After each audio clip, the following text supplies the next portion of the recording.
ॐ ज्ञानिनामपि चेतांसि देवी भगवती हि सा बलादाकृष्य मोहाय महामाया प्रयच्छति दुर्गे स्मृता हरसि भीतमशेषजन्तो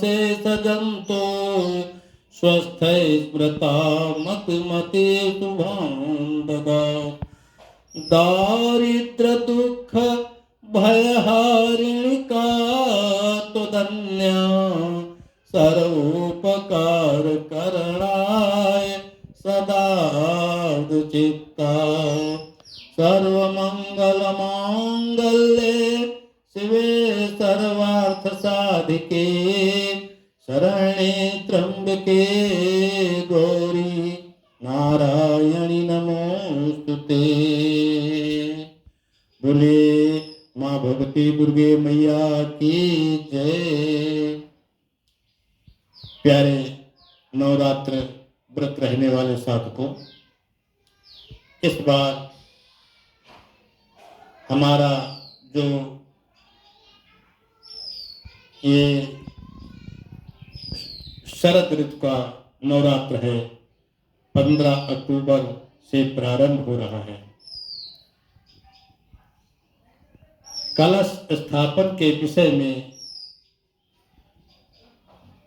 लोगों ने अपने अपने मत बताए हुए हैं, परंतु इस बार अच्छा योग नहीं मिल पा रहा है, जिसके कारण कलश स्थापन हम अभिजित मुहूर्त में करेंगे।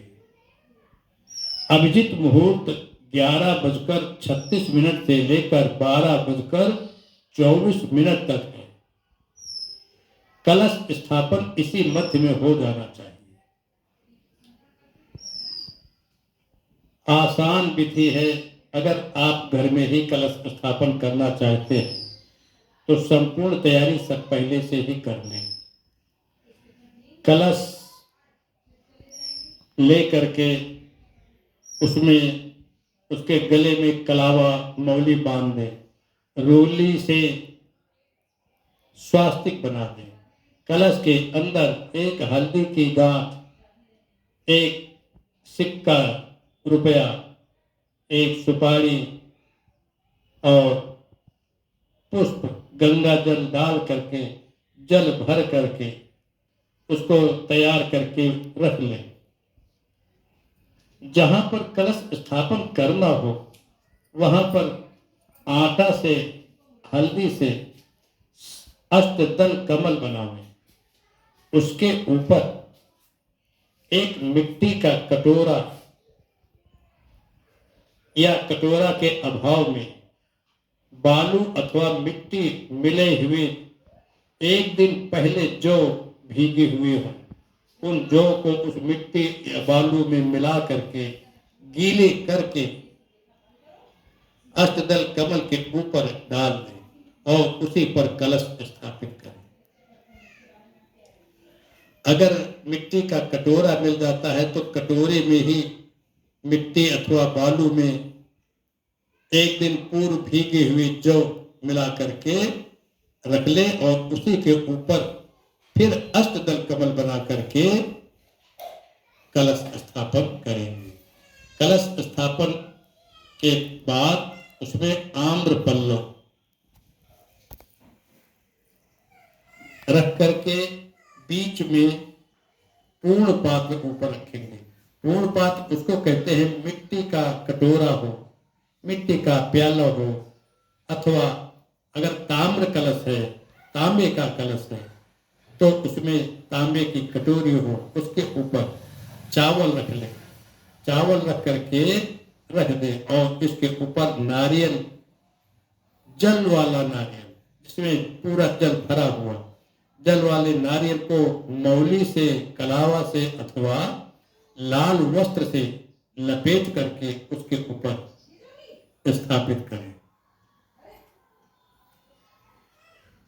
कलश के पास ही एक चौकी रखें।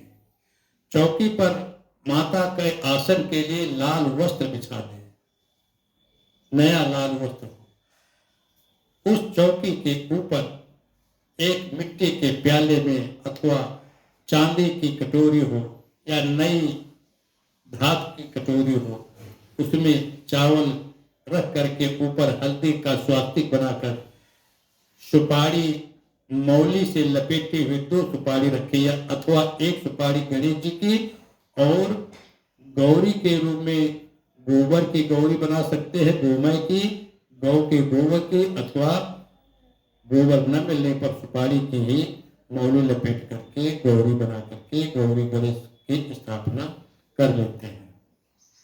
एक अलग पीढ़ा पर लकड़ी के पात्र में नवग्रह स्थापित कर लेंगे और जो माता की चौकी है लाल वस्त्र बिछी हुई, उसी में माता की प्रतिमा को, माता के श्री विग्रह को विराजित करेंगे। अगर घर में आपके पीतल की, धातु की, चांदी की या मिट्टी की बनी हुई मूर्ति विग्रह है तो उसको स्थापित करेंगे। नहीं है तो माता का चित्र भी आप उस चौकी पर रख सकते हैं।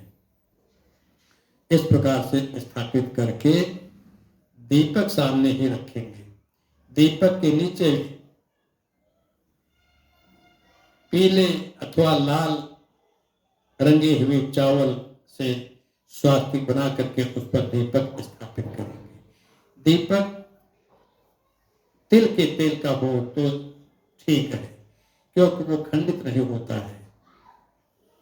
और अगर आपको दीपक की लौ ठीक करना हो तो बगल में एक चिमटी पहले से ला करके रख लें, जिससे उसका फूल झाड़ते रहे। दीपक को जब भी कुछ तेल इत्यादि बदलना हो, फूल झाड़ना हो, तो बगल में पहले एक छोटा सा दीपक जला लेंगे ताकि दीपक खंडित न होने पाए। और उसके बाद वो छोटा दीपक जलता रहेगा, अपने आप जब बुझ जाए तो बुझ जाने दो, और बड़ा दीपक जो प्रधान दीपक है वो प्रधान दीप स्तंभ जलता रहेगा। इस प्रकार से कलश स्थापित करेंगे। अब कलश स्थापित करने के मंत्र हैं। कलश पर सभी देवताओं को आवाहन किया जाता है। आचार्य लोगों को बुलाओगे तो वो मंत्र बोलेंगे। आप आचार्य को नहीं बुला पा रहे किसी भी कारण से, तो आप ऐसे ही सभी देवताओं को, गणेश जी को, गौरी जी को, माता को, सभी देवताओं का आवाहन करके कहिए, हे प्रभु, आज हम नवरात्र में माँ भगवती की पूजा करना चाहते हैं, इसलिए सभी लोग इस कलश पर आके स्थापित होकर के मेरी पूजा स्वीकार करने के लिए पधारिए। इतना ही कह दोगे तो सभी देवता आपके निवेदन करने से वहां पर आ जाएंगे और कलश पर विराजमान हो जाएंगे। ये तो हो गए स्थापन की व्यवस्था। अब सबसे पहले दीपक जलाएंगे। दीपक जलाने के पश्चात पूजा की थाली जो पहले से तैयार कर लेंगे, उसमें रोली, चंदन, हल्दी, कलावा, कपूर, लौंग, इलायची, सुपारी, तांबूल, पान रख लेंगे। माता की एक लाल चंदन की अथवा रुद्राक्ष की माला भी रख लेंगे। माता को वस्त्र प्रदान करने के लिए, माता को वस्त्र देने के लिए वहां पर पहले से भी रख लेंगे। नैवेद्य रख लेंगे, फल रख लेंगे, दक्षिणा रख लेंगे। पूरी तैयारी पहले से कर लेंगे।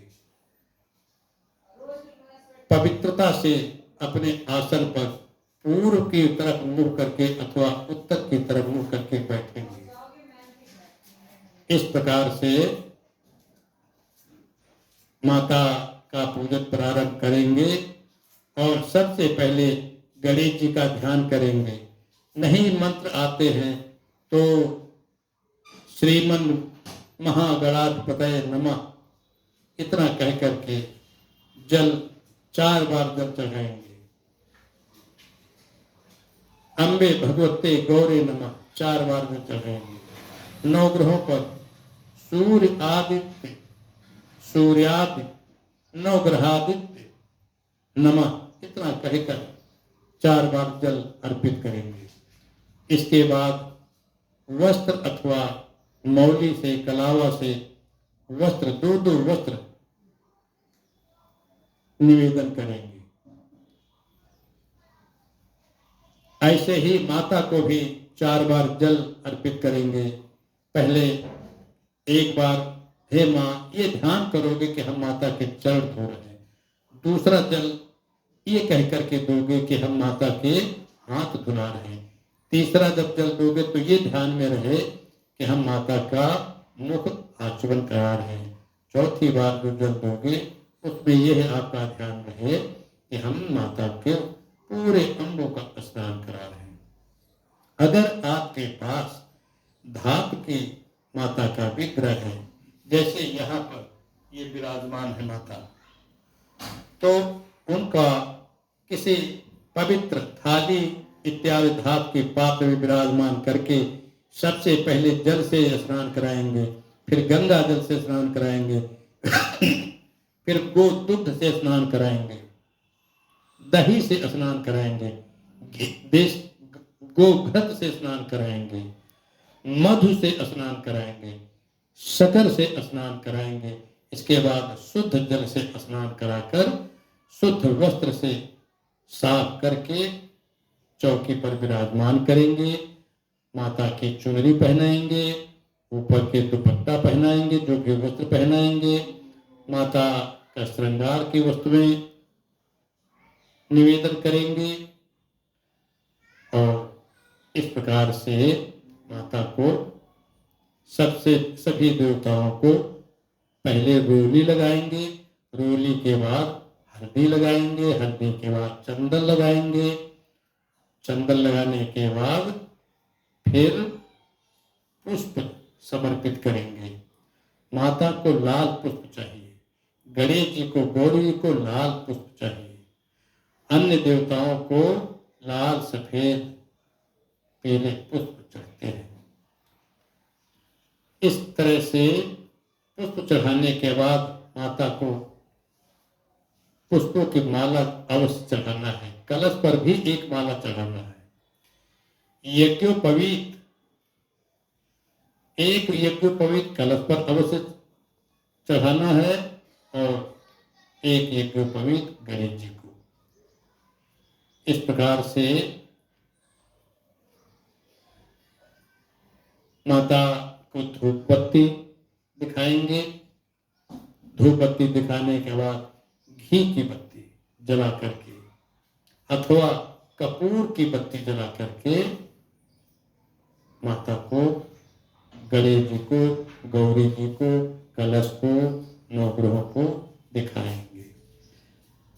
धूप और दीप दिखाने के पश्चात हाथ धो लेंगे। हाथ धोने के बाद नैवेद्य यानी माता को भोग लगाएंगे।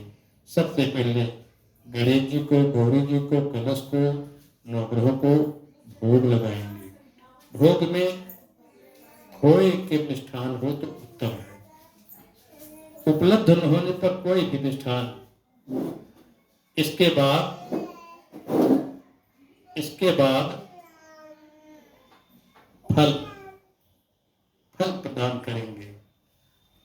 फल चढ़ाने के बाद माता को, सभी देवताओं को लौंग, इलायची और तांबूल यह अर्पित करने के बाद फिर दक्षिणा चढ़ाएंगे। दक्षिणा चढ़ाने के बाद फिर सभी के स्तुति करेंगे।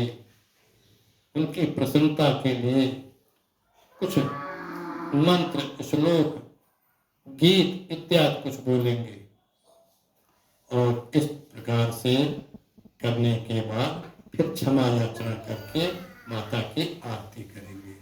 आरती करने के बाद फिर माता के पास बैठ करके कम से कम एक माला का जाप करेंगे। कोई भी माता का मंत्र बोल सकते हैं और ओम ऐं ह्रीं क्लीं चामुंडाय विच्चे इस प्रकार का भी मंत्र जप सकते हैं। कम से कम एक माला का जाप करेंगे। जाप होने के बाद क्षमा याचना के बाद अपने आसन के बाहर ही थोड़ा सा जल आचमनी से लेकर के गिरा देंगे और उसको अपने मस्तक पर लगाएंगे। ओम इंद्राय नमः इतना कह करके तब ही आसन छोड़ेंगे। यह प्रक्रिया साधारण प्रक्रिया, सरल प्रक्रिया है माता के पूजन करने की। और इस तरह से माता का पूजन करेंगे। इस बार जो माता के व्रत है, जो माता की महानवमी है, वो 3:10 तक 23 अक्टूबर को रहेगी। इसके बाद दशमी लग रही है, तो दशमी का मान 23 अक्टूबर को ही प्रारंभ हो जाएगा।